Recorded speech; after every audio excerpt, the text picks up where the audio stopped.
அஸ்ஸலாமு அலைக்கும் வரஹ்மத்துல்லாஹி வரகாத்துஹு வியூவர்ஸ். இன்னைக்கு நான் தான் முபாஷா.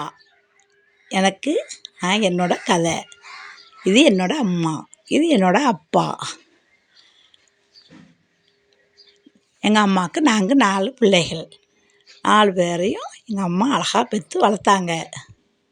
வளர்த்து நாங்கள் எல்லோரும் சந்தோஷமாக இருந்தோம். 4 பேரும் ஒன்று போல் வளர்ந்து வந்தோம். 4 பேரும் என் தாயிட்ட சந்தோஷமாக இருந்து ஒற்றுமையாக இருந்து வந்தோம். அப்போது நாங்கள் கொஞ்சம் கொஞ்சமாக வளர ஆரம்பித்தோம். வளர்ந்து வரும்போது எங்களுக்கு சண்டை சச்சரவு இல்லாமல் நல்ல மாதிரி இருந்தோம்.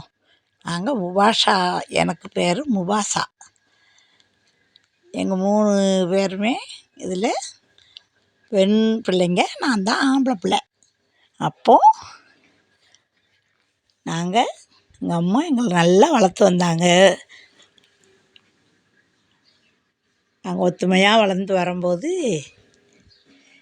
எங்களுக்கு சண்டை சச்சரவே இல்லாமல் என் தாய் நல்லா வளர்த்து வந்தாங்க.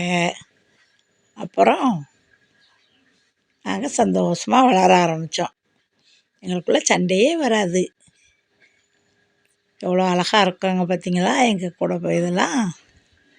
எங்கள் அக்கா, தங்கச்சி, நான் தான் கடைசி பையன். ஆமாம், எங்கள் முபாஷா பாருங்கள் எப்படி இருக்கோன்னு பாருங்கள். இவங்க எல்லோரும் ஒவ்வொரு ஊருக்கு போயிட்டாங்க. கன்னியாகுமரி, நாகர்கோவில், இப்படி ஒவ்வொரு இடத்துக்காக ஒவ்வொருத்தரும் போயிட்டாங்க. நாங்கள் மட்டும்தான் இங்கே இருக்கோம். நானும் கொஞ்சம் கொஞ்சமாக வளர்ந்து வர ஆரம்பிச்சிட்டேன். என்னையே நல்லா வளர்த்து வந்தாங்க. அப்போது நாங்கள் ரொம்ப சுட்டித்தனமாக வளர ஆரம்பிச்சிட்டோம். என்னை வளர்த்தவங்கக்கிட்ட என்னை ரொம்ப பாசமாக எல்லோரும் வச்சு வளர்த்து வந்தாங்க. எனக்கு 2 பேர் இங்கே ரொம்ப சந்தோஷமாக என்னை வளர்த்தாங்க. நான் ரொம்ப சந்தோஷமாக இருந்து வளர்ந்து வந்துக்கிட்டே இருந்தேன். அப்புறம் எனக்கு வெளியில் போகணுன்னு ஆசை வந்துட்டு, வெளியே போகணுண்டா என்னை விட்டா இங்கே உள்ள டாக்லாம் என்னை அட்டாக் பண்ணிடணும்னு என்னை விடாமல் எனக்கு ஒரு செயின் போட ஆரம்பிச்சிட்டாங்க.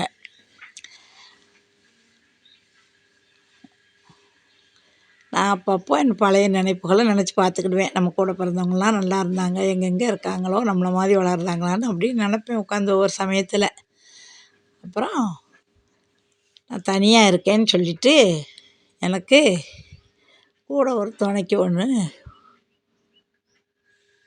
வேணும்னு எங்கள் வீட்டில் வளர்த்தவங்க, ஒத்தையில் நான் இருக்கேனே, எனக்கு ஒரு துணை இருந்தால் நல்லா இருக்குமே அப்படின்னு நினச்சி என்னை வளர்த்து வரும்போது எனக்கு ஒரு நல்ல ஒரு ஃப்ரெண்டு மாதிரி வேணுமே, இனிமையாக இருக்கக்கூடாதே, நல்ல ஒரு ஃப்ரெண்டு வேணும்னு சொல்லிவிட்டு எனக்கு பார்த்துட்டே இருந்தாங்க. நான் தனியாக இருந்து வளர்ந்துட்டே இருந்தேன். அப்புறம் கவலையாக இருந்துச்சு, நம்மளுக்கு வர்றது ஃப்ரெண்டு நல்ல ஃப்ரெண்டாக இருக்கணும், சண்டை சச்சரவு இல்லாத ஃப்ரெண்டாக இருக்கணும் அப்படின்னு கவலையோடு இருந்தேன். இப்போ எங்கள் வீட்டில் உள்ளவங்க எனக்கு ஒரு ஃப்ரெண்டு வாங்கி தந்துட்டாங்க. இது பேர் சனா. இந்த சனாவும் நானும் நல்ல மாதிரி இருந்தோம். எங்களுக்குள்ளே சண்டையே வராது. ஆனால் ஒரே செயினில் தான் கட்டி போடுவாங்க நாங்கள் வெளியில் போயிட்டோண்டு. சனா என் கூடயே இருந்துக்கிடும். சண்டை போடாமல் நாங்கள் விளையாடுவோம், ஊஞ்சல் ஆடுவோம். ஊஞ்சல்லேருந்து எல்லாம் பார்த்துக்கிடுவோம். வர்றவங்கெல்லாம் எங்களை பார்த்துக்கிடுவாங்க. நல்லா இருக்கீங்களே, நல்லா இருக்கீங்களேம்பாங்க. அதனால் எனக்கு ரொம்ப சந்தோஷமாக இருக்கும். நவம்பர் மாதம் 25ஆந்தேதி எனக்கு பர்த்டே. இன்றைக்கி தான் என்னோடய பர்த்டே. அதனால் எங்கள் வீட்டில் உள்ளவங்க எனக்கு ரொம்ப சந்தோஷமாக என்னை வச்சுருந்தாங்க. என் பர்த்டேயை நான் இன்றைக்கி உங்கள்கிட்ட ஷேர் பண்ணிக்கிடணுன்னு நான் ஷேர் பண்ணுறேன். நீங்களும் பார்த்து எனக்காக வாழ்த்து சொல்லுங்கள். என்ன என்னோடய இது பிடிச்சிருக்கா உங்களுக்கு? என்ன பிடிச்சிருக்கா? எங்கள் சனாவை பிடிச்சிருக்கா? பார்த்து எங்களுக்கு நீங்கள் வாழ்த்து சொல்லணும்.